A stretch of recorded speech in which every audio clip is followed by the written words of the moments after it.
दिल पे राज करो, ये हमने देखा है। क्या बात। कौम में जो जिंदा है आज भी नाम वो हुजूर पाक के नाम की बरकत से जिंदा है। सुभान अल्लाह। इकबाल ने कहा था, शायर मशरिक ने, आबरूए माँ जना में मुस्तफास्त, हम सबकी इज्जत और आबरू मुस्तफा के नाम से वाबस्ता है। क्या बात है, वाह। हरचे दरी दुनिया बादे मुस्तफास्त, जो कुछ भी इस दुनिया में है वो मुस्तफा के बाद है। मुस्तफा के बाद है, वाह वाह। जो रसूल करीम सल्लल्लाहु तआला अलैहि वसल्लम के नामूस की हिफाजत पर और उनके इश्क पर आगे बढ़कर चलते रहे, वो इतनी बड़ी ताकत के मालिक हो गए, मैं आपको क्या बताऊं। आज दुनिया जिस चीज से खौफजदा है, आज हम टूटे बिखरे हुए लोगों से दुनिया जो डरती है, वो इसीलिए नहीं कि हमारी दाढ़ियां, हमारी टोपियां, हमारे जुब्बे उनको डराते हैं, बल्कि इस जालिम दुनिया को जो सबसे ज्यादा खौफ लगता है वो तुम्हारे सीनों में छुपे हुए इश्क रसूल की दौलत से है। इसी को इकबाल ने कहा था, ये फाका कश मौत से डरता नहीं जरा। अंग्रेज 100 साल पहले ये कह रहे थे, अंग्रेज ये कहते थे, ये फाका कश मौत से डरता नहीं जरा, भूखा रहता है, प्यासा रहता है, लेकिन मौत से नहीं डरता है।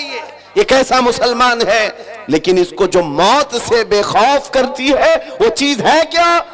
अंग्रेज कहता है, रूहे मोहम्मदी इसके बदन से निकाल दो, रूहे मोहम्मदी इसके बदन से निकाल दो। पूरी दुनिया की पावरफुल ताकतें भी ये जानती हैं कि रूहे मोहम्मदी, इश्क मोहम्मदी, ये दौलत ऐसी है जो इंसान को बेखौफ करती है, उसे आजाद करती, हर डर से आजाद करती है। इसीलिए बरेली के इमाम ने हमें पुकार कर कहा था, खौफ न रख रजा जरा, तू तो है अब्दे मुस्तफा। खौफ न रख रजा जरा, तू तो है अब्दे मुस्तफा, तेरे लिए अमान है, तेरे लिए अमान है। अजीजा ने गिरामी वकार, आज जो हालात चल रहे हैं, इस एतबार से एक डर का माहौल, खौफ का माहौल, एक ऐसी सरासीमगी है जिसको हम महसूस कर रहे हैं। लोग आज हर चौक पर, हर कट्टे पर ये गुफ्तगू करते हुए नजर आ रहे हैं, हालात बड़े खराब हो गए, जहर फैल गया है, लोगों के अंदर तासुब बहुत बढ़ गया है और हालात इतने खराब हैं, हम माइनॉरिटी में हम क्या कर लें। एक बात याद रखो, सतीजा कार रहा है अजल से ता इमरोज, शरारे बू लहबी से चरागे मुस्तफवी। ये हालात आज ही खराब नहीं हुए हैं, हमारी तारीख इससे भरी पड़ी हुई है। हालात हर जमाने में इसी तरह के होते रहे और इस्लाम का ये हसीन पौधा उसी तरह लहलहाता रहा। आज के हालात भी निकल पड़ेंगे, इसी तरह चले जाएंगे। चांद को भी गहन लगता है, लेकिन जब गहन छट जाता है वो अपने आबो ताब के साथ चमकता है। आज इस उम्मत के हवाल अगरचे खस्ता नजर आते हो, लेकिन तुम्हें नर्वस होने की जरूरत नहीं, तुम्हें डर करके अपना घर, अपना दीन और अपना मसलक बदलने की जरूरत नहीं है। इंतजार करो, वो रब्बे कदीर जो अंधेरों के बाद उजाले लाता है, वो रब्बे कदीर जो रात के बाद सुबह लाता है, हम पर आए हुए इस गहन को भी मौला दूर फरमाएगा। इसी बात को मैं कहता हूं, आज दुनिया शोर मचा रही है, जो हालात चल रहे हैं, मैं मुख्तसर सी बात करके इशारे में आगे अपने मौजू की तरफ आता हूं। मैं आपके सामने एक आयत पढ़ता हूं, 3-4 दिन पहले की बात है। इस आयत को पढ़ा तो एक मैसेज मुझे आया, कहा मौलाना स्टेज पर बैठ करके चिल्लाने से कुछ होता नहीं। कुरान की आयत है, हुवल्लज़ी अरसला रसूलहु बिल हुदा व दीनिल हक़ लियुज़हिरहु अला दीनि कुल्लिह। वो अल्लाह है जिसने अपने रसूल को हिदायत के साथ और दीन हक के साथ भेजा। किस लिए भेजा? इसलिए कि पूरी दुनिया पर यह दीन गालिब आए। वो रसूल इस दीन को गालिब करेगा और ये दीन इस्लाम पूरी दुनिया में गालिब आकर रहेगा। जब हम बात कर रहे हैं इस जमाने में मेरा दीन गालिब आएगा, लोग मजाक उड़ाते हैं, कहते हैं हालात जरा बाहर निकल करके देखो, तुम्हारे छीतरे उड़ रहे हैं और तुम कह रहे हो कि दीन गालिब आएगा। सीरिया की ईंट से ईंट बजा दी, इराक के मैदानों को कब्रिस्तानों में बदल दिया गया, यमन की पूरे घर तहस नहस हैं, गज्जा की उस सरजमीन पर छोटे छोटे से बच्चों के टुकड़े उड़ा दिए जाते हैं, फिर भी मौलाना स्टेज पर बैठकर कह रहा हूं मेरा दीन गालिब आएगा। लोगों कान खोलकर सुन लो, इससे बुरे हालात भी हो जाए तब भी मैं कहूंगा मेरा दीन गालिब आएगा। इसलिए नहीं कि ये मेरे पेट की बात है, बल्कि कायनात के खालिक की बात है। सुभान अल्लाह, सुभान अल्लाह। रब्बे जुल जलाल ने फरमाया और ये होकर रहेगा, बेशक दीन गालिब आएगा। इन हालात में लोग ये कहते हैं जब हर तरफ से हम ही मारे जा रहे हैं, हमारे ही टुकड़े हो रहे हैं, सारे जुल्मों का निशाना हम ही है, पूरी दुनिया ने हमको टारगेट नंबर 1 पर रखा हुआ है। इस दौर में आप ऐसी बातें कैसे कर सकते हैं? मेरे अजीजों, आपको मैं इसी डर से निकालना चाहता हूं, इसी खौफ से निकालना चाहता हूं।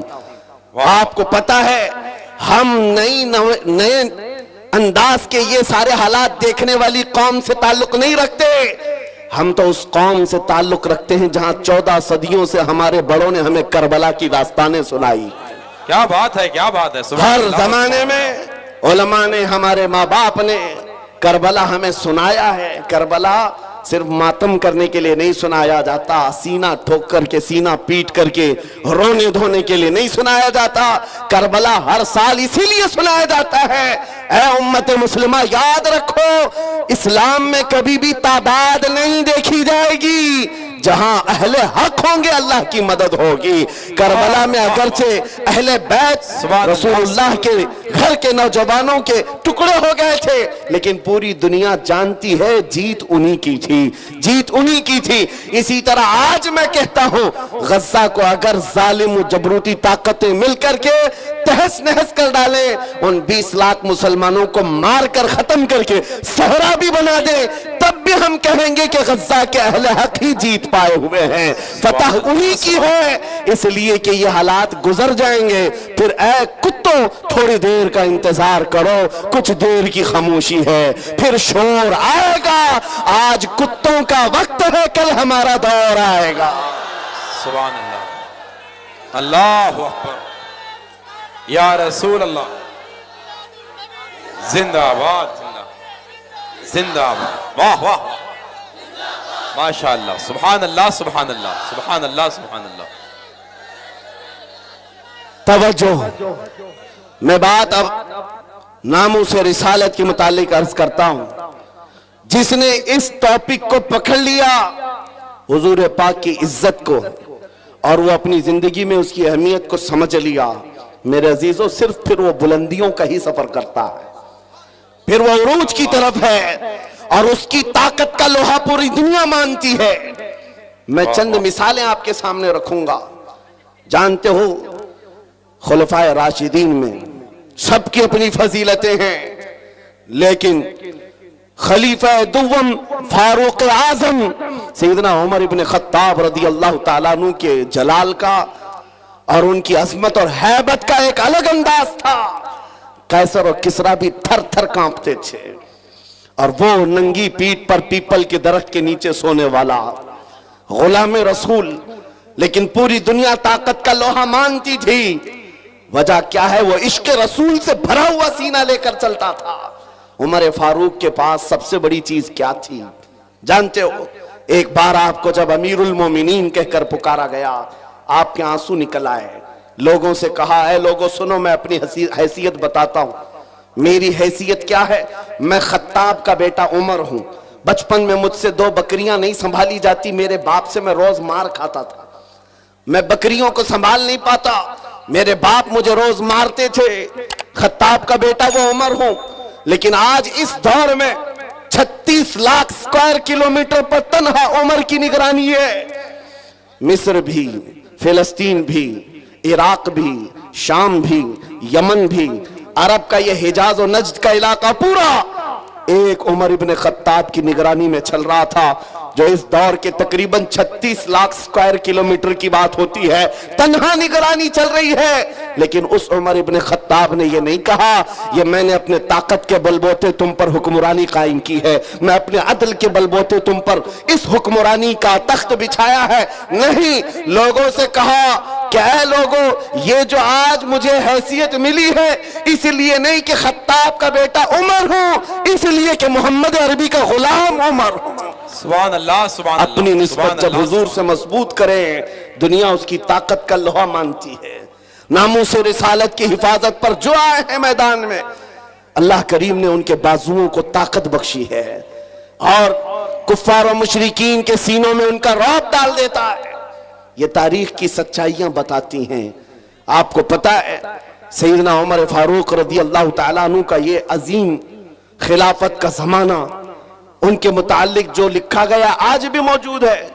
सैकड़ों मील दूर रहने वाले कुफ्फार और मुशरिकीन की फौजें सिर्फ उनके नाम से कांपती थीं, डरती थीं। यही मुंसुर, यही वस्फ में आप कहता हूं कि वो नामों से रिसालत की हिफाजत और इश्क रसूल से भरा हुआ सीना लेकर चलो। ये इस जमाने का नहीं, हर जमाने का सबसे बड़ा हथियार है, सबसे बड़ा हथियार है।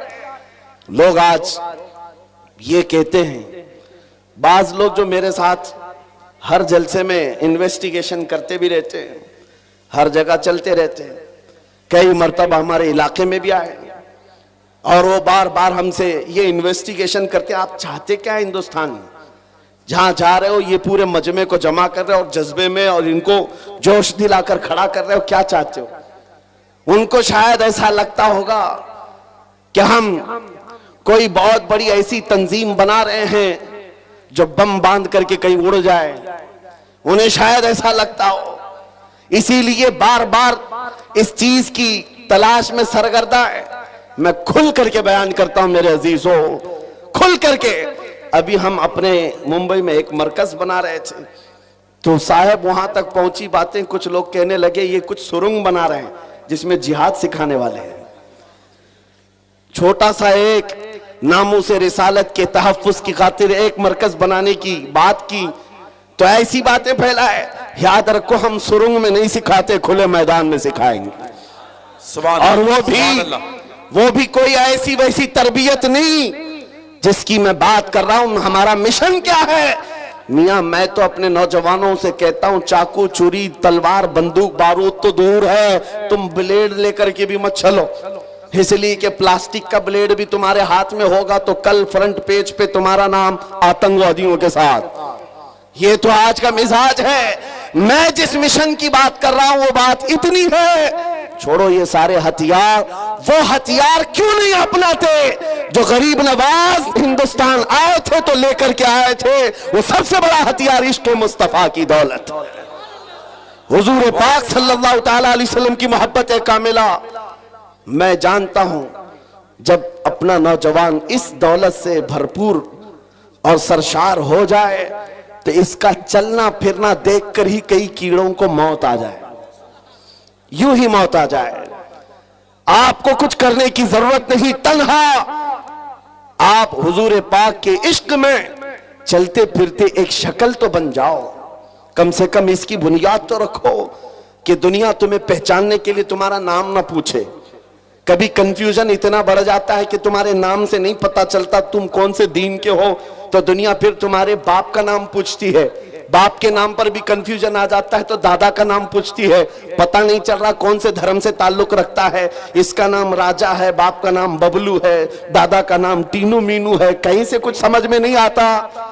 मेरे अजीजों, ऐसी नौबत क्यों आए?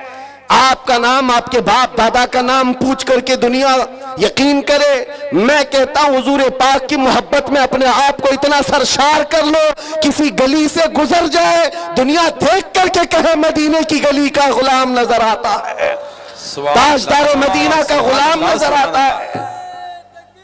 अल्लाह अकबर, या रसूल अल्लाह,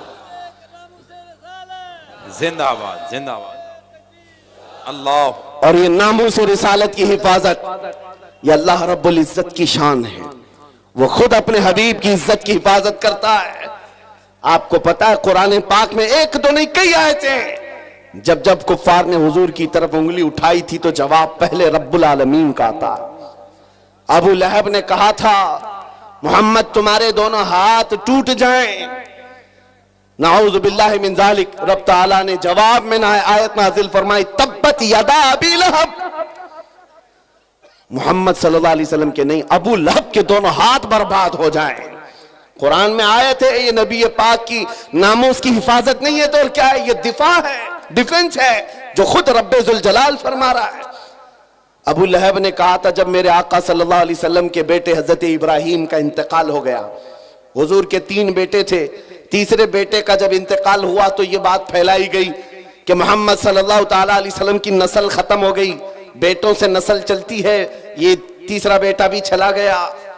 नबी करीम सल्लल्लाहु ताला अलैहि वसल्लम गमगीन हुए। रब तबारक व तआला ने पूरी सूरह नाजिल फरमाई, इन्ना अअतैनाकल कौसर फसल्लि लिरब्बिका वन्हर इन्न शानिअका हुवल अबतर। ऐ महबूब, हमने आपको खैर कसीर अता फरमाया, खड़े हो अपने रब की इबादत करें, कुर्बानी करें। आप कटी हुई नस्ल के नहीं, आपका दुश्मन कटी हुई नस्ल का है। ये रब का फरमान है। अपने नबी के इज्जत के दिफा में अल्लाह रब्बुल इज्जत ने फरमाया, आज ढूंढ करके निकालो अबू लहब का बच्चा कहाँ है, उसकी औलाद कहाँ है, नहीं पाओगे। लेकिन जिस वादी में भी जाओ मेरे नबी के खानदान को जरूर पाओगे। सादात की खुशबुएं हर जगह नजर आएंगी। अल्लाह करीम ने अपने नबी की इज्जत की हिफाजत का कैसा दिफा किया है। को एक मर्तबा आयतें उतरना रुक गई थी, जो वही आती थी चंद दिनों तक वही नहीं आई। मक्का के काफिरों ने यह कहना शुरू किया, वद्दअ रब्बु मुहम्मदिन मुहम्मदा, मोहम्मद के खुदा ने मोहम्मद को छोड़ दिया है। यानी अब आयतें नहीं आती हैं, इसका मजाक करने लगे। नबी करीम सल्लल्लाहु ताला अलैहि वसल्लम के दिल पर यह बात गिरा गुजरी। चंद ही दिन नहीं गुजरे थे कि जिब्राइल अमीन पूरी सूरह लेकर आए। वद्दुहा वल्लैलि वमा सजा, वद्दुहा वल्लैलि वमा सजा, मा वद्दअका रब्बुका वमा क़ला। ऐ महबूब, आपको आपके रब ने न छोड़ा है न कम किया है। वलल आखिरतु खैरुल लक मिनल ऊला, बल्कि आपकी हर आने वाली घड़ी पिछली घड़ी से कई दर्जे बेहतर है। सुभान अल्लाह, सुभान अल्लाह। मेरे अजीजों, ये सब आयतें मैं वो आपके सामने कोट करके बता रहा हूं जिसमें रब्बे जुल जलाल ने शान रिसालत बयान किया। अपने नबी की तरफ उठने वाली उंगलियों को रब तबारक व तआला ने तोड़ दिया। जवाब इरशाद फरमाया, आज अगर नामूसे रिसालत की हिफाजत या उसका दिफा कोई करता है तो ये सुन्नत इलाहिया है, यह अल्लाह रब्बुल इज्जत के कानून और उसकी सुन्नत है। आज इस सुन्नत पर अमल करते हुए जो अकाबिरीन उम्मत आए, उनकी मिसालें मैं आपके सामने रखता हूं। लोगों, एक बात याद रखो, हालात जितने भी खराब हो जाएं, अपने नबी की इज्जत की हिफाजत वो जिससे चाहे ले ले, जिससे चाहे ले ले। ये जरूरी नहीं कि वो जमाने का बहुत बड़ा मुत्तकी परहेजगार हो, ये जरूरी नहीं है कि बहुत बड़ा फकीह और आलिम दीन हो। मौला करीम अपने नबी की इज्जत की हिफाजत पत्थरों से भी चाहे ले सकता है, कुत्तों से भी ले सकता है। अल्लामा इब्ने हजर अस्कलानी रहमतुल्लाह अलैह लिखते हैं कि ततारियों का जो हमला हुआ था बगदाद में, बगदाद को उन्होंने तबाह कर रखा था। ऐसा तबाह किया था कि पूरे बगदाद की सड़कें और वहां की गलियां मुसलमानों के खून से भरी हुई थी। दरिया दजला के पानी को लाल कर दिया था मुसलमानों के खून से। मुसलमानों की खोपड़ियों से मीनार बना दिए थे। इतने कत्ल जिसका शुमार नहीं होता। जखीरा जो मुसलमानों का था, बड़ी बड़ी किताबों में उसको जलाकर राख कर दिया था। एक वक्त ऐसा आया कि ततारियों का जो हाकिम था, उसने कुछ उलमा को कैद करके, गिरफ्तार करके अपने दरबार में मंगवाया जो मुसलमान बच्चे कच्चे थे। उन उलमा को बेड़ियां बांध करके जमीन पर औंधा लिटाया गया। आप पूछते हैं ना, इन हालात में हमें क्या करना चाहिए? सुनिए मेरे अजीजों, हालात तो ऐसे हो गए थे बगदाद में, कोई उनका पुरसाने हाल नहीं। आज लोग ये भी कह रहे हैं कि गज्जा के मुसलमानों का कोई पुरसाने हाल नहीं। क्या होगा, क्या होगा? तवज्जो, उन उलमा को कैद करके, बेड़ियां बांध करके, जंजीरों में बादशाह अपने दरबार में औंधा लिटाया है। और इतने ही पर बस नहीं, एक जर खरीद ईसाई पादरी दरबार में लाया गया है। उसको नजराना सिर्फ इस बात का दिया जा रहा है कि वो रसूलुल्लाह की शान में गालियां दे, हुजूर की शान में गालियां दे, इन मुसलमानों के दिलों को जलाए। हर जमाने में दुनिया ये जानती है मुसलमान कत्ल से उतना डरता नहीं है जितना रसूल पाक की इज्जत पर कोई उंगली उठाता है तो उसे तकलीफ होती है। और है यह हकीकत है। हमारे बहुत सारे जुल्म और सितम हम बर्दाश्त कर लेते हैं, लेकिन नबी पाक की शान में अदना तौहीन बर्दाश्त नहीं होती। नहीं होती। उस जालिम ने एक ईसाई पादरी को दरबार में बुलाया और कहा, इनके नबी की शान में गालियां देते रहो, तुम पर पैसे लुटाए जाएंगे। और वो गालियां देने लगा। कौन है वहां पर जो हिफाजत करे मेरे नबी के नाम की इज्जत? कौन है, कौन हिफाजत करेगा? जो उलमा थे वो तो जंजीरों पे कैद हैं। कौन है? अल्लाह करीम जब चाहे जैसे चाहे हिफाजत करता है। दरबार में बादशाह का एक कुत्ता था जो सोने की जंजीर से कोटे पर बंधा रहता था, एक खूंटे पर बंधा रहता था। जैसे ही वो पादरी गालियां देने लगा, वहीं से कुत्ता भौंकने लगा, जोर जोर से भौंकने लगा। दरबारियों ने कहा कि तेरा बयान शायद कुत्ते को अच्छा नहीं लग रहा है, इसलिए कुत्ता भौंक रहा है। ईसाई पादरी ने कहा, वो तो जानवर है, मेरा बयान क्या समझेगा। दूसरी बार गालियां देने लगा, कुत्ता फिर भौंकने लगा। फिर लोगों ने कहा, तेरे बयान पर ही कुत्ता भौंक रहा है। उस ईसाई पादरी ने कहा, मेरे बयान पर नहीं भौंक सकता, उसे क्या खबर है। तीसरी बार जब नबी पाक की शान में हर्जा सराई शुरू किया, उस कुत्ते ने जंजीर तोड़ दिया और उछल करके ऐसे दरबार में आया, उस ईसाई पादरी के सीने पर चढ़कर उसे दम सदन में चाक करके दो टुकड़ों में बदल दिया। उस कुत्ते की हैबत ऐसी तारी थी, पूरे दरबार में सिपाही से लेकर बादशाह तक हर आदमी खड़ा रह गया और कुत्ते को देखने की भी ताब नहीं थी। ऐसा लगता था कोई शेर बबर आया हुआ है। उस कुत्ते की हैबत से लोग डरे हुए थे। और तारीख में यह लिखा है, जिन्होंने हमारी खोपड़ियों से मीनार बनाया था, जिन्होंने बगदाद को हमारे खून से नहलाया था, उसी ततारियों के दरबार में एक दो नहीं 10,000 ततारियों ने कलमा पढ़कर इस्लाम कबूल कर लिया। सुभान अल्लाह, सुभान अल्लाह, सुभान अल्लाह, सुभान अल्लाह। जब रब तबारक व तआला नामों से रिसालत की हिफाजत फरमाता है तो वो कुत्तों के जरिए से भी काम लेता है। ये बात याद रखो। और दुनिया को भी मैं ये बताता हूं, हमें कैद कर देने से या हमें फांसी दे देने से इस्लाम का खात्मा नहीं होगा।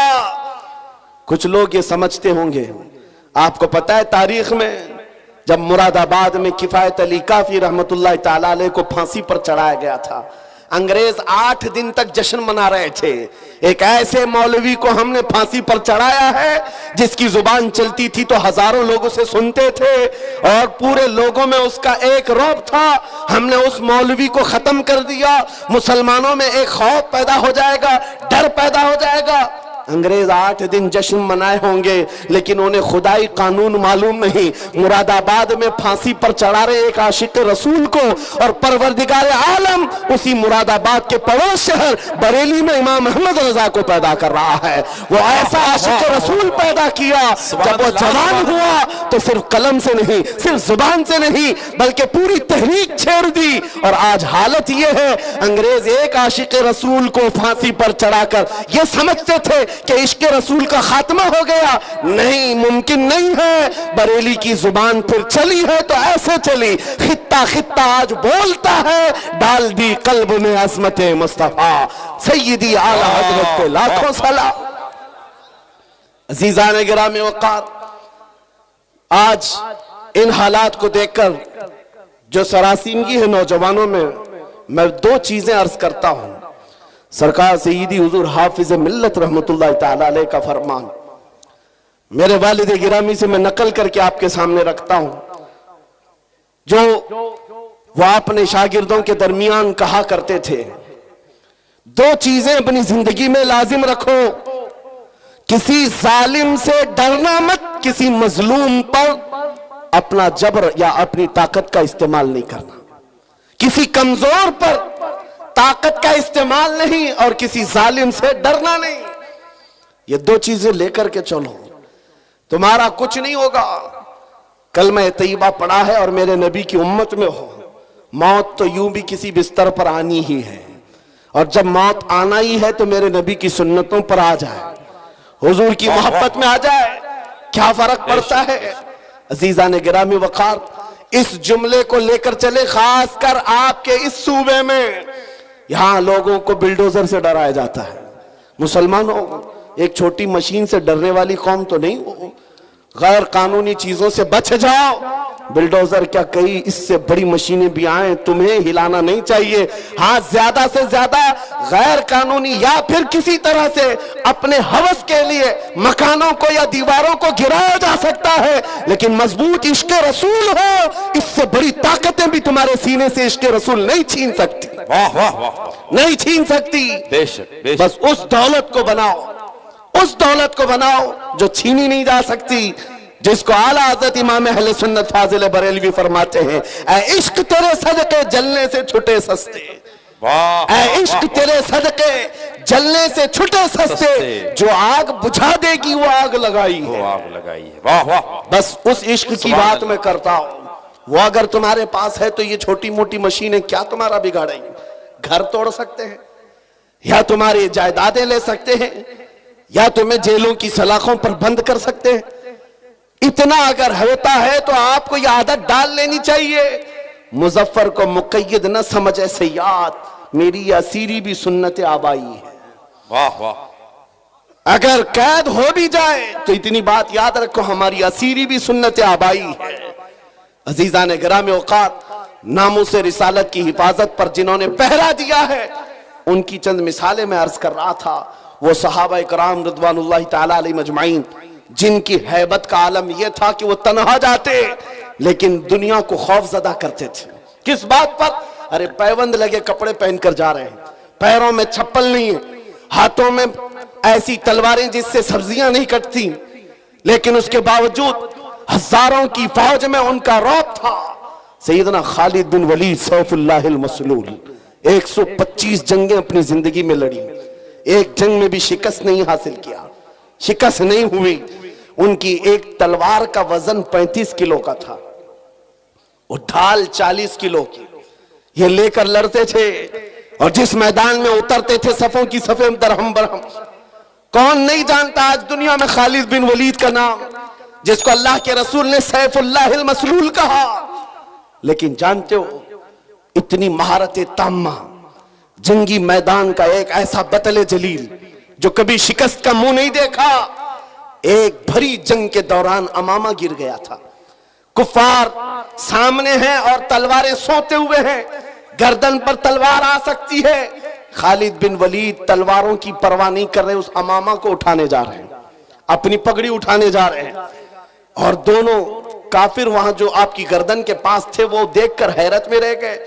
ऐसा सिपह सालार जो हर जंग को फतह कर लेता है, आज अपनी गर्दन बचाने की बजाय अपनी पगड़ी बचाने चल पड़ा।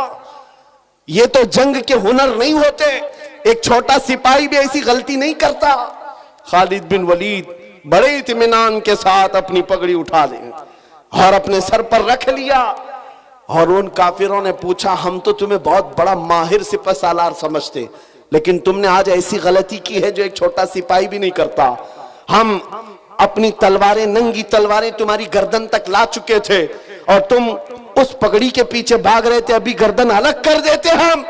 खालिद बिन वलीद ने कहा, फिर अलग किया क्यों नहीं? फिर इंतजार क्यों कर रहे थे? अलग किया क्यों नहीं? आपने फरमाया, तुम क्या समझते हो खालिद बिन वलीद अपने बाजू की ताकत से ये जीतता है, अपनी कुव्वत के बलबूते जंगों में फतह हासिल करता है? ये बात नहीं। मेरी इस पगड़ी की अहमियत तुम नहीं जानते, इसमें मेरे रसूलुल्लाह के 3 मुँह मुबारका हैं। मेरा ये यकीन है इन मुँह मुबारका की बरकत से अल्लाह मुझे फतह अता करता। सुभान अल्लाह, सुभान अल्लाह, सुभान अल्लाह, सुभान अल्लाह, अल्लाहु अकबर, या रसूल अल्लाह जिंदाबाद। मेरे अजीजों, एक बात याद रखो, दुनिया में जिसने भी हैबत तारी की है वो इश्क रसूल की दौलत से ही तारी किया है। बेशक। वो खालिद बिन वलीद रज़ी अल्लाह ताला, नबी करीम सल्लल्लाहु ताला अलैहि वसल्लम से कमाल दर्जे की मोहब्बत, हुजूर के आज़ाए मुबारका, बाल मुबारक से इस कदर वालिहाना अकीदत, जिसकी वजह से उनका यकीन था कि मुझे जंगों में फतह मिलती है और कुफार के दिलों में हैबत तारी होती है। आपको पता है, तारीख में आप झांक करके देखें, एक ऐसा खलीफा भी गुजरा है जिसका नाम आज भी लोग लेते हैं, बल्कि यूरोप की सरजमीन पर तो अब उस अजीम जर्नेल का दिन मनाया जाने लगा है, वो सलाहुद्दीन अय्यूबी है। जब बैतुल मुकद्दस की बात आई है तो हर जगह से सलाहुद्दीन का भी नाम आ रहा है, नाम जुड़ा हुआ है। इटली और डेनमार्क में अब लोग सलाहुद्दीन डे मना रहे हैं। हम नहीं, दुश्मनाने इस्लाम भी कहते हैं ऐसा जर्नेल हमने देखा नहीं तारीख में। इसलिए कि 50-50 हजार लोग कैद होकर आते अगर जंग में, तब भी सबको आजाद करता था, माफ करता था, बड़ा दिल रखता था, बहुत बड़ा दिल रखता था। उस सलाहुद्दीन की बात कर रहा हूं जिसकी ताकत का लोहा पूरी दुनिया मानती रही। सलीबी ताकतों ने लिखा है, एक मैदान ऐसा भी हमने देखा, मुसलमान तारीख निगारों की बात नहीं कर रहा हूं, अंग्रेज तारीख निगार लिखता है, एक मैदान ऐसा भी आया जब 4 लाख सलीबी थे, लेकिन मुकाबले में सलाहुद्दीन के पास सिर्फ 12,000 की फौज थी, फिर भी डटा रह गया। और डटा ही नहीं रहा बल्कि 4 लाख को तितर बितर करके रख दिया। वाह वाह, वो ताकत का लोहा दुनिया मानती थी। उस सलाहुद्दीन की बात मैं कर रहा हूं। ये दौलत कहां से थी सलाहुद्दीन के पास, जो खालिद बिन वलीद को मिली, जो उमर इब्न खत्ताब को मिली रज़ी अल्लाहु अन्हुमा, वही सलाहुद्दीन अय्यूबी के पास भी थी।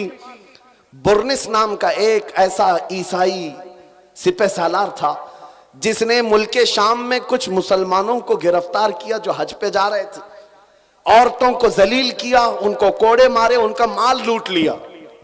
सुनो, जब वो मुसलमान वहां पर किसी के आसरे पर नहीं थे, किसी के सहारे पर नहीं थे, वो बुर्निस उन्हें कोड़े मारता था और कहता था, क्या कहता था, बुलाओ अपने मोहम्मद को, कहां है तुम्हारा मोहम्मद। नाउजुबिल्लाह, हुजूर का नाम लेकर के ताना देता था, तुम बात बात पर मोहम्मद अरबी की बात करते हो, बुलाओ मोहम्मद को। आज मैं तुमको कैद किया हूं, आज मैं मार रहा हूं, कोई तुमको बचा नहीं रहा है।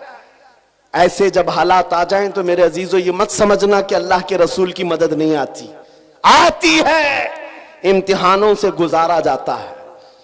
ये वक्त गुजर गया और उन गिरफ्तार मुसलमानों में से कोई एक आकर सलाहुद्दीन के पास ये बात अर्ज किया, बुर्निस नाम का एक ऐसा जर्नेल है ईसाइयों का जिसने मुसलमानों की एक जमात को गिरफ्तार किया और कोड़े मारता था, माल लूटता था और कहता था बुलाओ मोहम्मद को, कहां है। ये उस जमाने की बात है जब सलाहुद्दीन बहुत बीमार थे, बिस्तर पर लग चुके थे, बीमार थे। सलाहुद्दीन को जैसी ही ये बात पता चली, गरज कर कहने लगे, मैं अपनी पूरी ताकत और कुव्वत जमा करूंगा और उसके बाद उस बुर्निस के पीछा करूंगा। 2-2.5 साल गुजर गए, 2.5 साल गुजर गए, बीमार भी थे और इसी बीमारी में अपने लश्कर भेजते रहे। वो वक्त आ ही गया, बकरे की अम्मा कब तक खैर मनाएगी, एक दिन बकरे ही तो आएगी।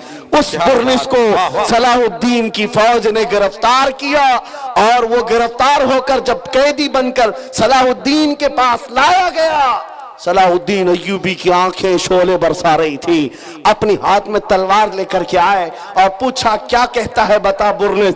बुर्निस कहा, मैं तुम्हारे बारे में जानता हूं, तुम हजारों कैदियों को यूं ही आजाद करते हो। जब जब तुम्हारे पास कैदी आते हैं उनको तुम फिदिया लेकर या छोटी सी बात पर आजाद करते हो। आज भी मैं वही उम्मीद रखता हूं सलाहुद्दीन मुझे आजाद करेगा। सलाहुद्दीन अय्यूबी ने कहा, हरगिज नहीं, तेरा ख्याल बातिल है, तेरा गुमान गलत है। सलाहुद्दीन आजाद तो जरूर करता है लेकिन उसको नहीं जो नामे मुस्तफा पर उंगली उठाता है, जो मेरे नबी को ललकारता है। आज से 2.5 साल पहले तूने मुसलमानों को गिरफ्तार करके कहा था बुलाओ मोहम्मद को, कहां है। ये देख, मोहम्मद अरबी ने तलवार देकर मुझे भेजा है तेरी गर्दन लेने के लिए।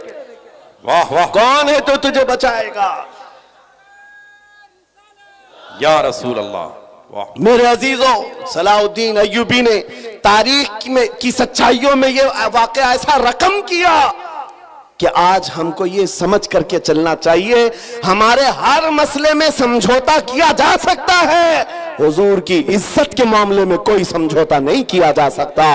जो जान मांगो तो जान दे दे, जो माल मांगो तो माल दे दे, मगर ये हमसे कभी ना होगा, नबी का जाहो जलाल दे दे। हाय हाय, क्या बात है, ये नहीं होगा। और दुनिया आज यही समझती है। इनके लिए मैं एक बात कहूंगा, सलाहुद्दीन अय्यूबी ने जिस बुर्निस को इस रुए जमीन से निकाल करके जमीन को पाक किया था, वो हालात आएंगे मेरे अजीजों, फिर अल्लाह करीम किसी मुहाफिज बैतुल मुकद्दस को भेजेगा। मेरे नबी का फरमान है, ला तज़ालु इसाबतुम मिन उम्मती युकातिलूना अला अबवाबि दिमश्क व मा हौलहा व अला अबवाबि बैतुल मुकद्दस ला यदुर्रुहुम खुज़लानु मन खज़लहुम ज़ाहिरीना अलल हक़ इला अन तक़ूम अस्साअ। नबी करीम सल्लल्लाहु अलैहि वसल्लम फरमाते हैं, मेरी उम्मत में एक जमाअत ऐसी होगी जो दिमश्क के दरवाजों पर और बैतुल मुकद्दस के इर्द गिर्द हमेशा लड़ती रहेगी हक के लिए। और किसी के बुरा चाहने से उनका कुछ बुरा नहीं होगा, कयामत आने तक वो हक के लिए लड़ते रहेंगे। सुभान अल्लाह। ये मेरे नबी का फरमान है और वो अहले हक रहेंगे हर जमाने में। आज यहां पर भी हम देख रहे हैं बहुत सारे कुत्ते अब गलियों में आ गए भौंकने के लिए, हालात देख देख करके। और जिस भी मीडिया, दज्जाली मीडिया को खोलो, शुरू हो गया इन हालात को बयान कर करके। देखो यहां पर इनको कैसे मारा जा रहा है, कैसे काटा जा रहा है, कैसे इनके चीतड़े उड़ाए जा रहे हैं। शर्म करो जालिमों, 6 महीने के बच्चों को भी आतंकवादी कहते हो। हजारों बच्चों का खून हो गया, फिर भी ये दुगली दुनिया ऐसी है जो रशिया को आतंकवाद नहीं कह सकती, जिसने यूक्रेन को राख में बदल कर रख दिया है। वहां कोई नहीं कहता, इसलिए कि इनका दादा है। और यहां पर छोटी सी एक जमात के पीछे पड़े हुए हैं। मैं आपसे एक बात कहना चाहूंगा, वो वक्त आएगा मेरे अजीजों, ये हालात जो आज पैदा हो रहे हैं, कुरान में रब तबारक व तआला फरमाता है, हम हसिबतुम अन तदखुलुल जन्नह वलम्मा यातिकुम मसलुल लज़ीना खलौ मिन क़ब्लिकुम मस्सतहुमुल बअसाउ वद्दर्राउ वज़ुलज़िलू हत्ता यक़ूलर रसूलु वल्लज़ीना आमनू मअहु मता नस्रुल्लाह अला इन्न नस्रल्लाहि क़रीब। रब फरमाता है, लोग क्या ये समझते हैं ये यूं ही जन्नत में दाखिल हो जाएंगे, या ऐसे ही जन्नत में चले जाएंगे, और इनको वैसे नहीं आजमाया जाएगा जैसे पिछलों को आजमाया गया था। क्या उनको सख्त तकलीफें आई, पिछले दौर के उन जियालों को आजमाया गया, सख्त तकलीफें आई, उनको हिला दिया गया था। वो जुल्जिलो, यहां तक के रसूल ने भी और उनके साथ वाले ईमान वालों ने कहा, अल्लाह की मदद कब आएगी? मौला फरमाता, आगाह हो जाओ, अल्लाह की मदद बहुत करीब है, अल्लाह की मदद बहुत करीब है। ये हालात आ जाने के बाद भौंकने वाले भौंकते रहेंगे, लेकिन तुम्हारे दिलों में नर्वसपन ना आए, डर और नाउम्मीदी ना आए। वो अल्लाह जो अबाबीलों को भेजा, वो रब्बे जुल जलाल जो बद्र में अपने नबी के चाहने वालों को 5000 फरिश्तों से मदद किया, वो रब्बे जुल जलाल जिसने यूनुस अलैहिस्सलाम को मछली के पेट से जिंदा बाहर निकाला, वो रब्बे जुल जलाल जिसने तपती हुई आग से इब्राहिम अलैहिस्सलाम को सलामत निकाला, वो रब्बे जुल जलाल जो तेज और तर्रार छुरी के नीचे इस्माइल अलैहिस्सलाम के गले की हिफाजत की, वो कल भी था, आज भी है और हमेशा रहेगा। वो हय्यो कय्यूम है, उसकी जात पर तवक्कुल रखो, यकीन रखो, मदद आएगी। न घबराओ मुसलमानों, अभी खुदा की शान बाकी है, अभी इस्लाम जिंदा है, कुरान बाकी है। ये जालिम काफिर क्या समझते हैं जो रोज हमसे उलझते हैं? ये जालिम काफिर क्या समझते हैं जो रोज हमसे उलझते हैं? अरे अभी करबला का आखिरी मैदान बाकी है। वाह वाह वाह वाह, सुभान अल्लाह, सुभान अल्लाह, या रसूल अल्लाह, माशाअल्लाह, या रसूल अल्लाह, या अली, वाह वाह। मेरे अजीजों, नामों से रिसालत की हिफाजत करना हो तो डर और खौफ सीने से निकाल दो। मौत तो किसी जगह आनी है। इश्क गर जुर्म हो तो फांसी की सजा दी जाए। आशिक रसूल कहता है, इश्क गर जुर्म है तो फांसी की सजा दी जाए, दरे महबूब पे लेकिन ये सजा दी जाए। क्या बात है, क्या बात है। हमारी तमन्नाएं यही है, हुजूर से मोहब्बत करना अगर जुर्म है तो ये जुर्म बार बार करेंगे। हुजूर पाक सल्लल्लाहु अलैहि वसल्लम की सुन्नतों पर चलना। आपसे मैं एक सवाल करता हूं, नामूस रिसालत की हिफाजत कैसे करेंगे? ये जुबान से, इन नारों से, इन मजमों से? आपसे मैं पूछता हूं, अगर दुनिया तुम्हें रसूलुल्लाह का गुलाम कहकर पुकारे तो तुम्हें कोई एतराज है? आपको बुरा लगेगा? नहीं। बल्कि मैं तो समझता हूं अगर हमारा इंट्रोडक्शन इस बात से हो जाए, ये तो जिंदगी की मेराज है। वाह वाह वाह वाह। सगे तैबा सब कह कह के मुख पुकारे बेदम, यही रखियो मेरी पहचान मदीने वाले। सुभान अल्लाह। बेदम वारसी तो कहते हैं, ऐ अल्लाह के नबी, दुनिया मुझे तैबा का कुत्ता कहकर पुकारे, बस मेरी इतनी पहचान बना दो, मेरी इतनी पहचान बना दो। आज उस मुजद्दिद आजम का जिक्र जो हर मजमे में होता है, जिसको अल्लाह ने 55 से ज्यादा उलूम व फनून पर महारत ताम्मा दी थी, वो बरेली का इमाम जिसने 1000 से ज्यादा किताबें लिखी, फतावा रज़विया और कंजुल ईमान जैसे ऐसे जखीरे दिए हैं सुन्नियत को, जिसके इल्म का कोहे हिमालय इतना ऊंचा कि देखते हुए लोगों की टोपियां गिर जाएं, लेकिन उस बरेली के इमाम ने जब अपना इंट्रोडक्शन कराया था, अपना तारुफ कराया था, तो ये नहीं कहा था मैं नकी अली खां का बेटा हूं, मैं रजा अली खां का पोता हूं, मैं बरेली का बड़ा जमींदार हूं, मैं बड़ा आलिम व फकीह हूं, मैं बहुत बड़ा मुफक्किर इस्लाम हूं। नहीं, अपना तारुफ कराया तो यूं कराया, उस गली का गदा हूं मैं जिसमें मांगते ताजदार फिरते हैं। सुभान अल्लाह सुभान अल्लाह सुभान अल्लाह सुभान अल्लाह सुभान अल्लाह सुभान अल्लाह या रसूल अल्लाह। वाह भाई, जिंदाबाद जिंदाबाद जिंदाबाद जिंदाबाद। आपसे मैं यही बात तो पूछ रहा हूं, इतनी बड़ी अबकरी शख्सियतें नबी पाक की गुलामी पर फख्र करती हैं। ऐ नौजवानों, क्या तुम्हें कोई आपत्ति है, कोई एतराज है अगर दुनिया तुम्हें नबी का गुलाम कहे? नहीं एतराज है तो पूरे के पूरे गुलाम बनते क्यों नहीं? फिर क्यों नहीं बनते? तुम्हें दाढ़ियां रखने में शर्म आती है और फिर कहते हो गुलाम कहे तो बुरा नहीं लगता। तुम्हें टोपियों से शर्म आती है, बार बार इन दाढ़ियों को निकाल कर फेंकते हो सेकुलर बनने की चक्कर में, कॉमन आदमी बनने के चक्कर में, कि दुनिया कभी हमको मुल्ला मौलवी ना कहे और आतंकवादी ना कहे।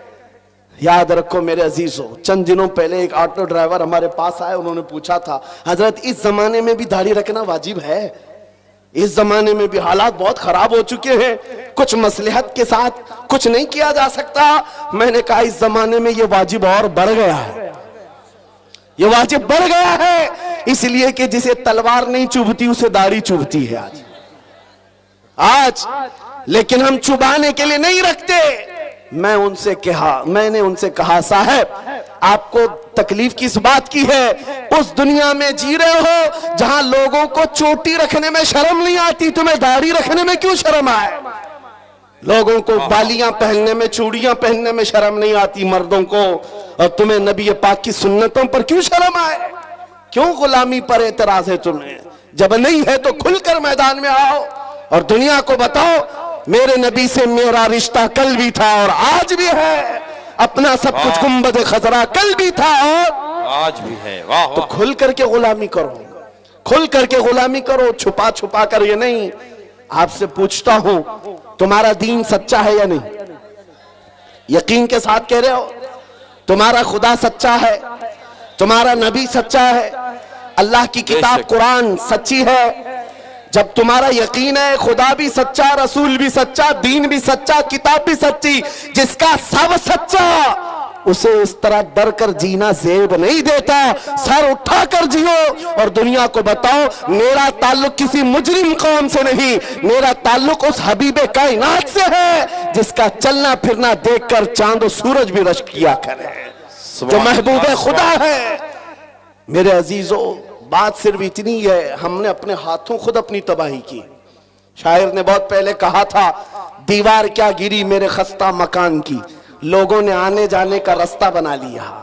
क्या बात, लोगों ने आने जाने का रास्ता बना लिया। गली में देखो कोई घर गिर जाए तो लोग इधर से उधर जाने के लिए वही घर इस्तेमाल करते हैं, दीवारें गिर जाएं तो वो रास्ता बन जाती है।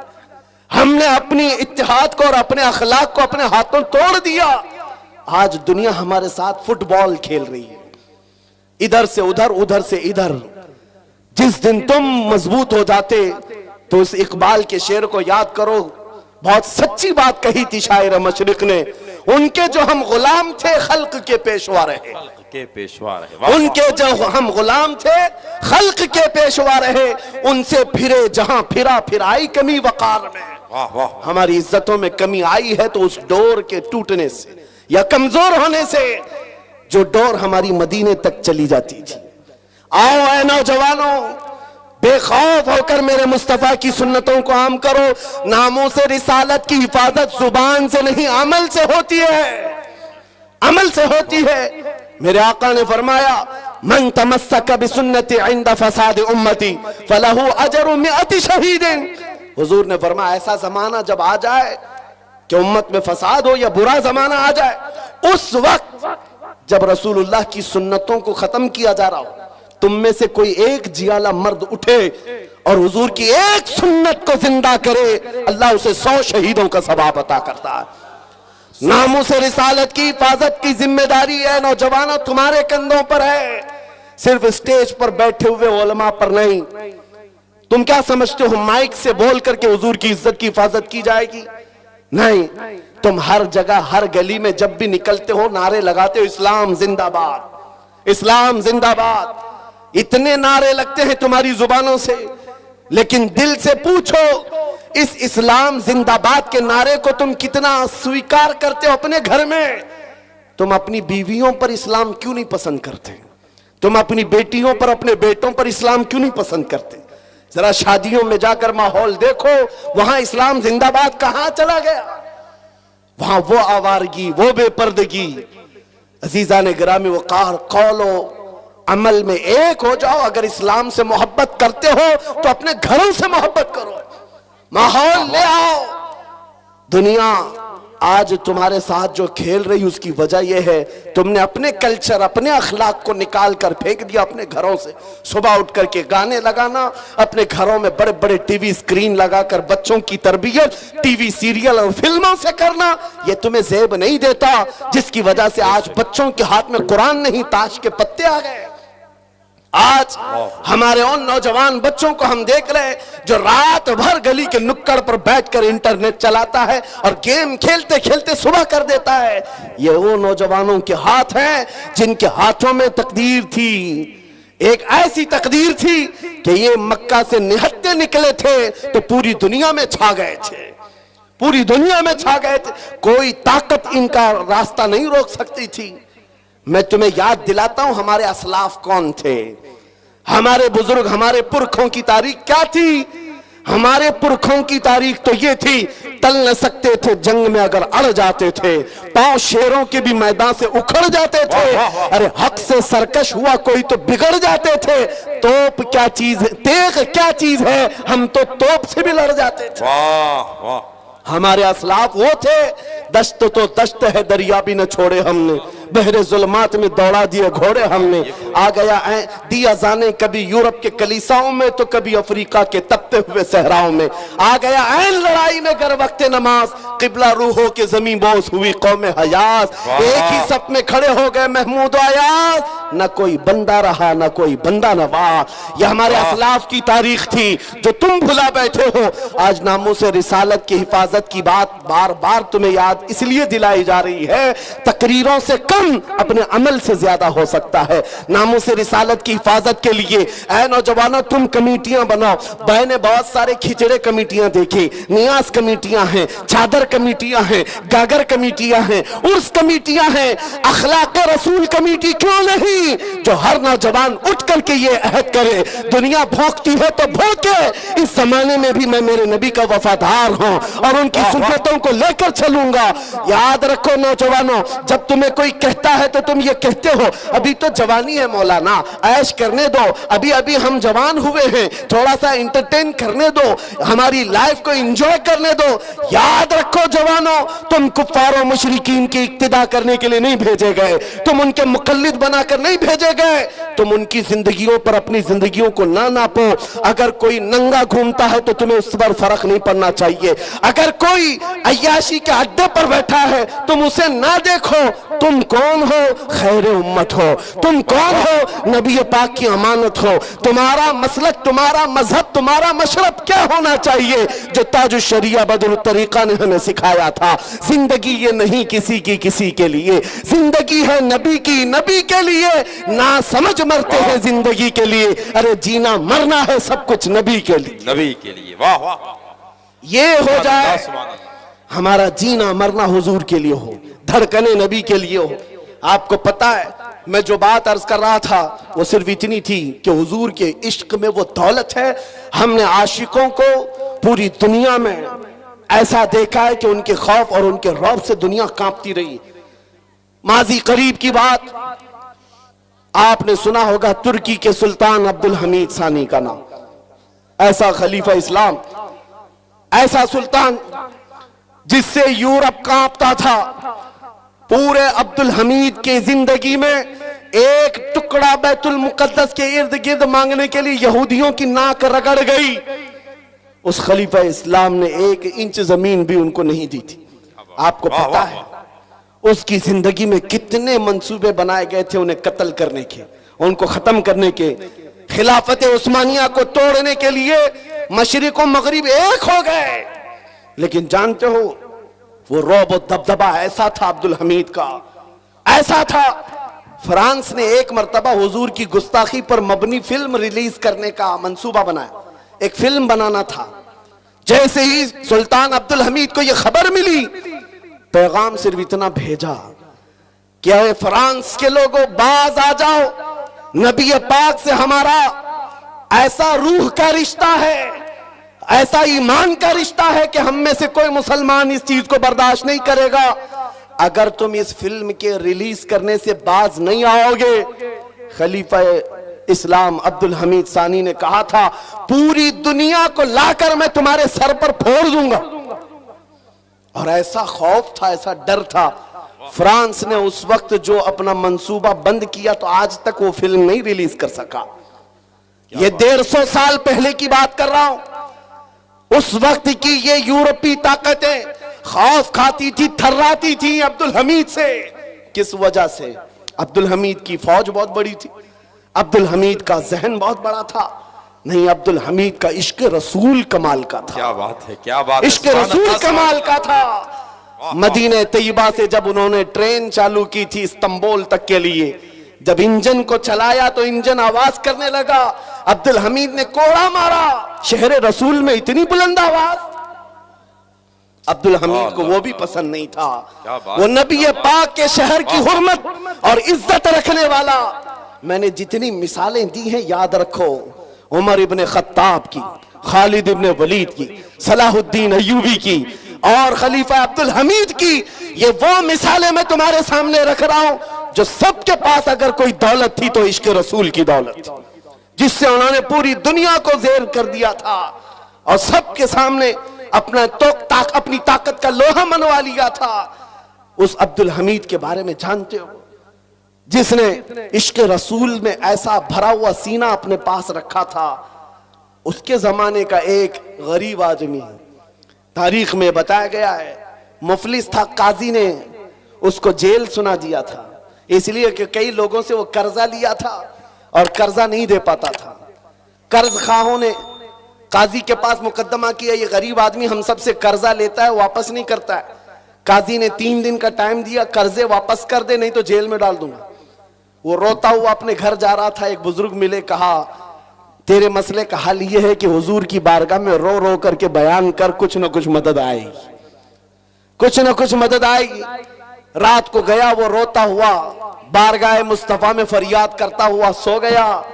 मेरे अजीजों, बात सच्ची है, जब दिल टूटता है तो मदीने का ताजदार आता है। ख्वाब में मेरे आका तशरीफ लाए, पूछा क्या मसला है। उस गरीब ने कहा, आका आपको हाल मालूम है, मैं गरीब हूं, मेरे बच्चे हैं, मेरी बीवी है, टूट गया हूं, कर्जा ले लेकर के घर चला रहा था, अब तो मुझे काजी की धमकी आ गई, 3 दिन के अंदर अदा नहीं किया तो जेल चला जाऊंगा। उस गरीब को मेरे आका सल्लल्लाहु अलैहि वसल्लम ने ख्वाब में बयान किया कि जा, कल उठने के बाद बादशाह के दरबार में चला जा, जो सुल्तान है उसके दरबार में जा, जाकर उससे कह कि तुझे जितनी जरूरत है वो ले ले। उस गरीब ने कहा, सुल्तान तक हमारी पहुंच कहां है, कैसे जाऊंगा, और अगर जाकर कह भी दूं कि आपने भेजा है वो कैसे यकीन करेगा। अल्लाह अकबर। ताजदार कायनात ने फरमाया, उससे सिर्फ इतना कहना, रोजाना सूरज निकलने से पहले तू 1000 बार अपने नबी पर दुरूद भेजता, और ये बात कोई नहीं जानता। वो ऐसा आशिक है मेरा, लेकिन कल की रात थक कर सो गया था, मुझ पर दुरूद नहीं पढ़ सका, ये बात जाकर उसे कह देना। सुबह वो गरीब उठा और जाकर के सुल्तान इस्लाम के पास कहता है, मुझे अल्लाह के नबी ने भेजा है। सुल्तान इस्लाम ने पूछा कि क्यों कह रहा है अल्लाह के नबी ने भेजा? कहा ये बता करके भेजा है, आप रोजाना रात हुजूर पर 1000 बार दुरूद पढ़ते हो और कल की रात थक कर सो गए, पढ़ना भूल गए।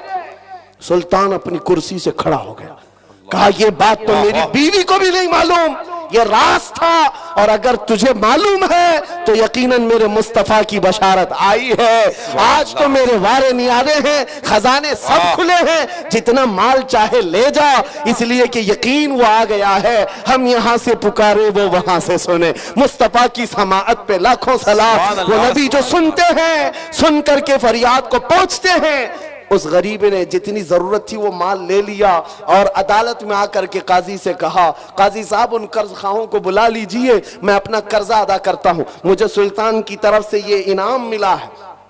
काजी ने क्या कहा, तू बैठ जा, तेरा कर्जा मैं अपनी जेब से अदा करूंगा, मैं अदा करता हूं।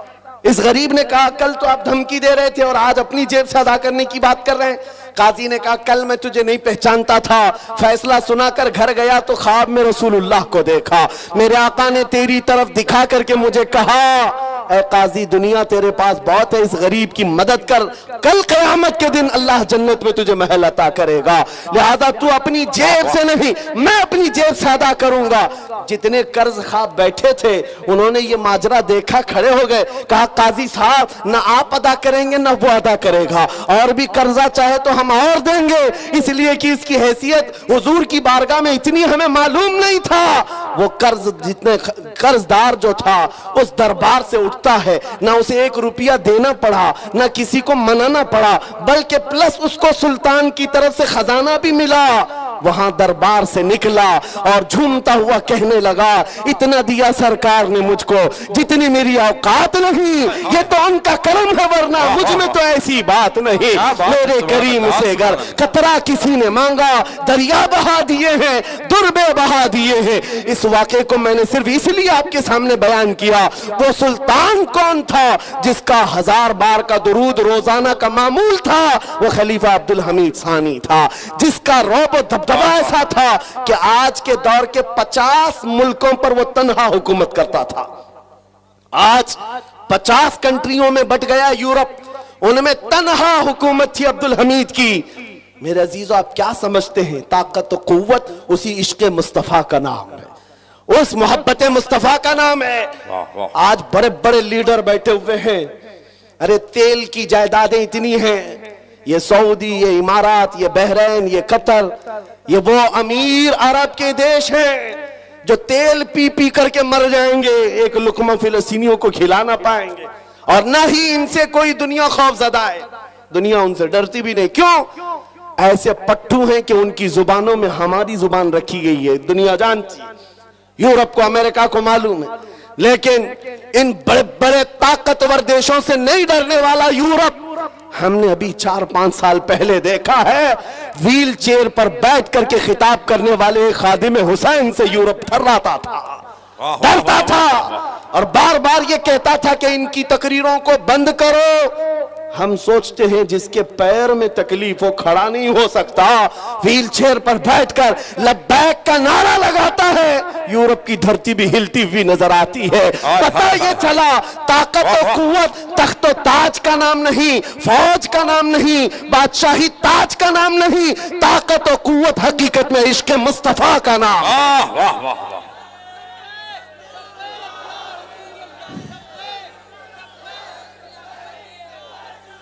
लब्बैक या रसूल अल्लाह, लब्बैक या। अब मैं अपनी गुफ्तगू को खत्म करने पर आया हूं। सारी दुनिया के उन नामों से रिसालत के मुहाफिजीन जो जिया लेते, उनकी बारगाह में मैंने खिराज अकीदत पेश किया, जिन्होंने मेरे नबी के नाम की इज्जत की हिफाजत की है।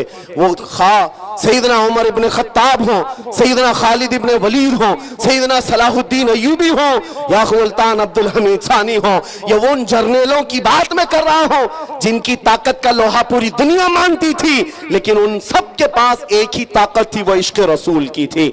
आपको मैं अब उस जियाले मर्द कलंदर के दरबार में ले जाता हूं, जिसकी ताकत का लोहा आज भी दुनिया मानती है और हर इलाके में जिसका रौब छाया हुआ है। वो कौन है? वो बरेली का ताजदार है, वो इमाम अहले सुन्नत है। इसलिए कि दुनिया आज उनके नाम लेवाओं से डर रही है। ये बरेलवी है तो डर लग रहा है, इसलिए नहीं कि आतंकवादी है, इसलिए नहीं कि दहशतगर्द है, इसलिए कि इश्क रसूल में जब निकलता है तो काया पलट देता है, ज़ेर को ज़बर कर देता है, ज़बर को ज़ेर कर सकता है। उस आशिक रसूल के पैरोकारों से आज दुनिया लरज रही है, जिसने नबी करीम सल्लल्लाहु अलैहि वसल्लम अपना जीना मरना बना लिया था, अपना ओढ़ना बिछोना बना लिया था।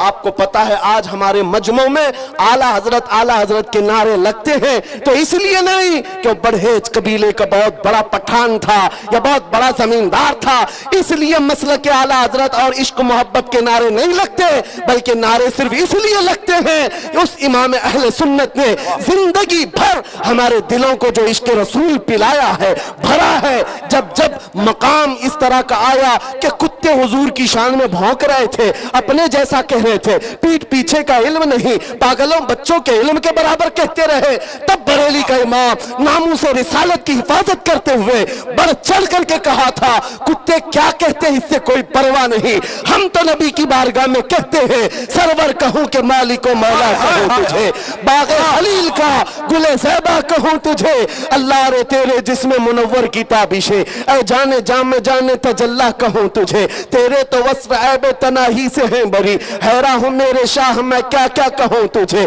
लेकिन रज़ा ने खत्मे सुखन इस पे कर दिया, खालिक का बंदा खल्क का आका कहूं तुझे। सुभान अल्लाह, सुभान अल्लाह, अल्लाहु अकबर, या रसूल अल्लाह सल्लल्लाहु अलैहि। मेरे अजीजों, नामूस रिसालत की हिफाजत ये बरेलवियों के खून में दाखिल है। आज पूरे बर्रे सगीर के खित्तों में देखो, नबी पाक की शान में गुस्ताखियों के खिलाफ अगर कोई जमात मैदान में नजर आती है तो आशिकाने इमाम अहमद रजा की जमात, वो किसी भी मुल्क में देख लेना, यह हमारे खून में हमारे शरीर में दाखिल है। अजीजा ने गिरामी वकार, इस दौलत को हाथ से जाने ना देना।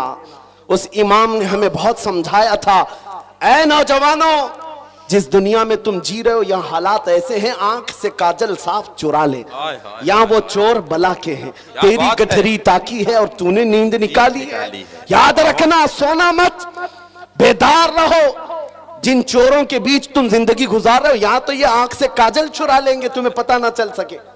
आंख से काजल कौन चुराता है? एक थानेदार साहब से हमने पूछा भी था कि आपके पुलिस स्टेशन में कभी ऐसा केस आया है किसी ने काजल चुराया हो? वो हंसने लगे, कहा ये क्या बात, हमारी उनसे चलती रहती है।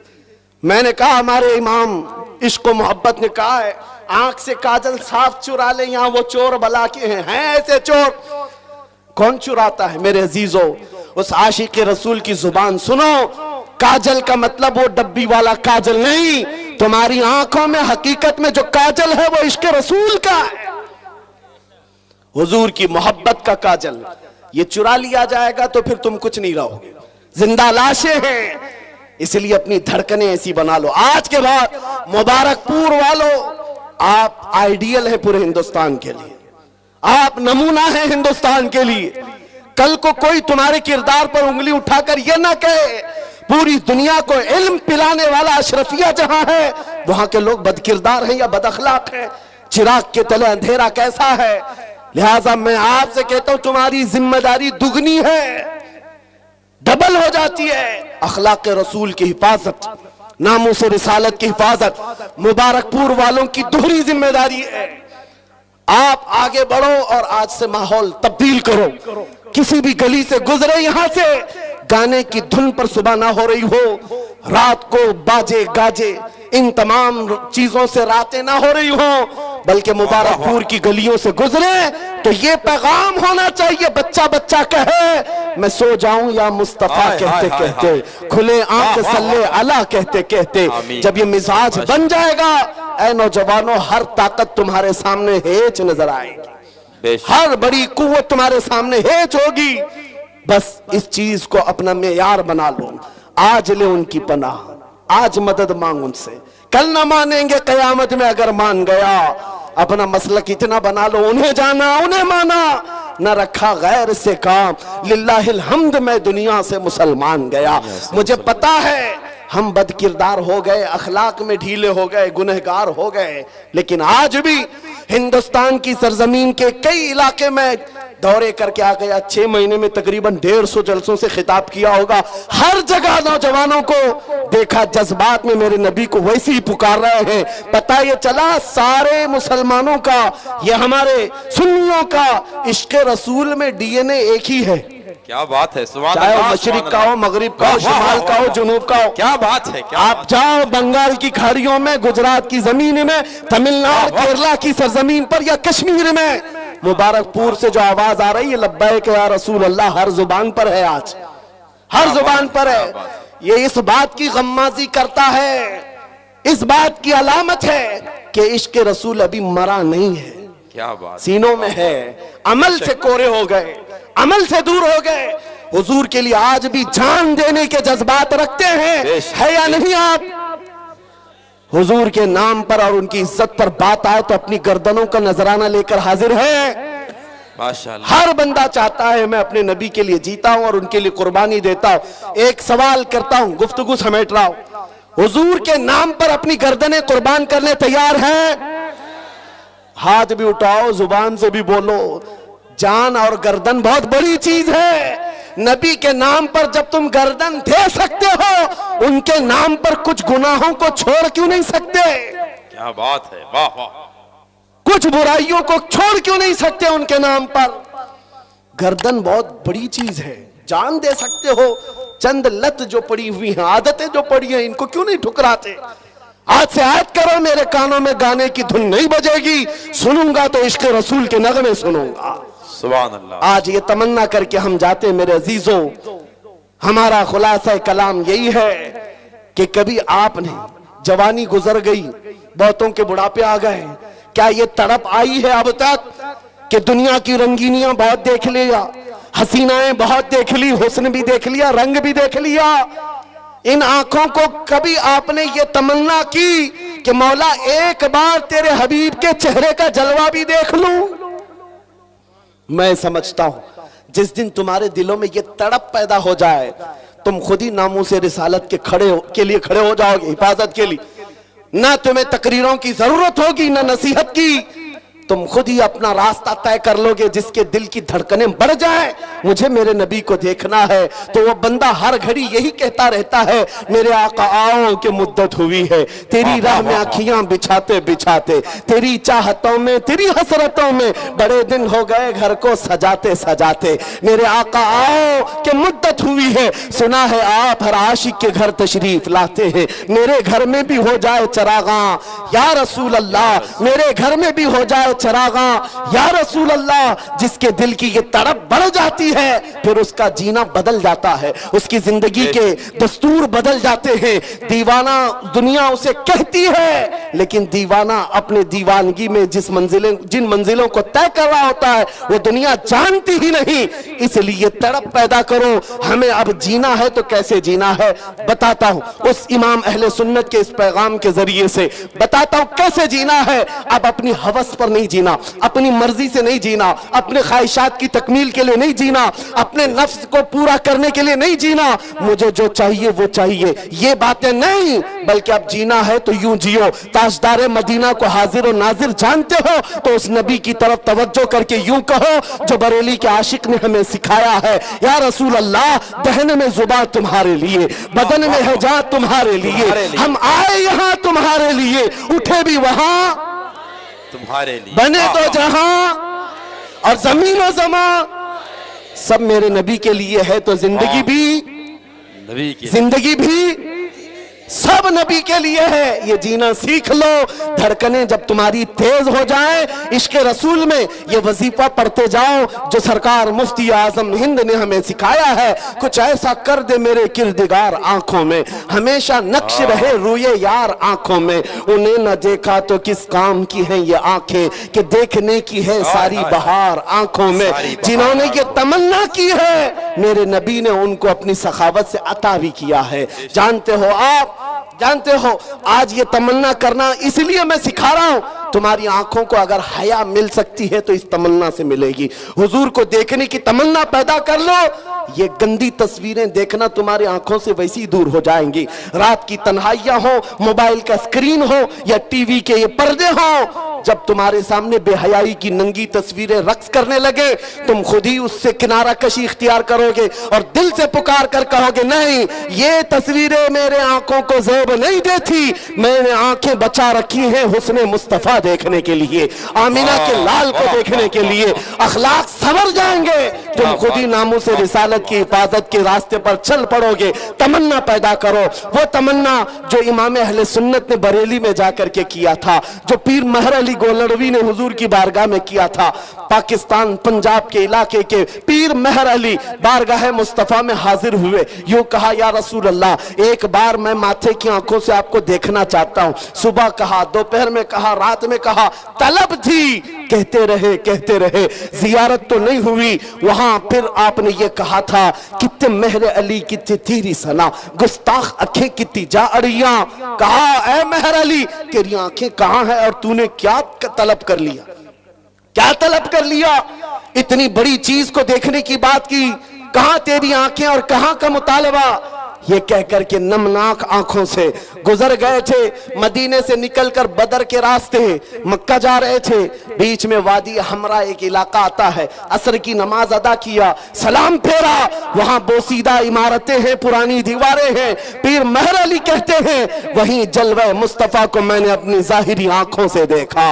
मेरे मुस्तफा तशरीफ लाए, कहा, ले महर अली, जो तू देखना चाहता था मैं बिला हिजाब तुझे दिखा रहा हूं। फिर उस महर अली ने कहा था, मुख चंद बदर शाशानी है, माथे चमके लठ नूरानी है, काली जुल्फ ते अख मस्तानी है, मखमूर अखे हिन मद भरिया, उस सूरत नू मैं जान अखा की जान जहां अखा, सच अखा रब दी शान अखा, उस शान तो शाना सब नबिया। सुभान अल्लाह मा अजमलका मा अकमलका मा अहसनका, कितने महर अली कितने तेरी सना, गुस्ताख अखे कितनी जा अड़ियां।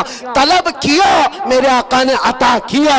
बरेली के इमाम ने भी किया था, बारगाह मुस्तफा में जाकर कहा था, या रसूल अल्लाह, आपको देखना चाहता हूं, आपकी जियारत से मुशर्रफ होना चाहता हूं। जब दिन भर जियारत ना हुई, फिर बरेली के इमाम ने भी वही कहा था, कोई क्यों पूछे तेरी बात रजा, तुझसे कुत्ते हजार फिरते हैं। लेकिन जब यह आजिजी कमाल को पहुंची, फरमाते हैं, दिन के उजाले में मेरे आका सल्लल्लाहु अलैहि वसल्लम ने अपने दीदार से अहमद रजा को मुशर्रफ भी किया। फिर बरेली के इमाम ने कहा था, उस जलवे को देख करके कहा था, सबसे आला वो औला हमारा नबी, सबसे बाला वो वाला हमारा नबी, बुझ गई जिसके आगे सभी मशाले, शम्मा वो लेकर आया हमारा नबी। सारे ऊंचों में ऊंचा समझिए जिसे, है उस ऊंचे से ऊंचा हमारा नबी। सारे अच्छों से अच्छा समझिए जिसे, है उस अच्छे से अच्छा हमारा नबी। जिसके तलबों का धुवन है आबे हया, है वो जाने मसीहा हमारा नबी। खल्क से औलिया, औलिया से रसूल और रसूलों से आला हमारा नबी। आखिर में कहा, ऐ सुन्नियों, कौन देता है देने को मुंह चाहिए, देने वाला है सच्चा हमारा नबी। वाह वाह वाह, सुभान अल्लाह।